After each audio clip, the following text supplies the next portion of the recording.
Thoubal Block Congress Committee TBCC gi Vice President Okram Sorodhoni Devi amadi 31/22 Unit Level Committee BCC Thoubal gi Delegate Member Ningombam Ingoba Singh Eli Sanatombana handak manung matam chadana laikidabada Congress ki thawmi sing na ngasi minute ani tumina leptuna awaba fongdokre. Thoubal Block Congress Committee na sinduna ngasi Congress Bhavan Thoubal da pangthokpa awaba fongdokpagi tharamda Khangabok Kendra gi MLA Okram Sorodhoni Singh, Thoubal Block Congress Committee ki President W. Ramananda, Khangabok Kendra gi Hanagi MLA Okram Sorodhoni, DCC Thoubal gi President Nongmaitem Lukhoi, TBCC gi Working President KH Ibohol Singh, Vice President MD Nazir Hussain, Vice President S. Manglem Amadi, Vice President KH Manglem na Presidium Member Singoy na sarukyaki.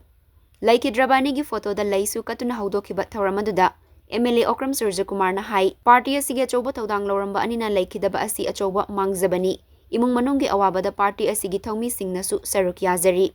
Okram Sorodhoni Devi na laikidaba asi party asi khakinatana lamdam asigi oina menkhatpa ngamlaroidaba achoba mangjabani mahakna lamdam asigi damakta lawramba tawdang adu laihawriba aikoina menkhatpa ngamnaba hotnaminasi haiki.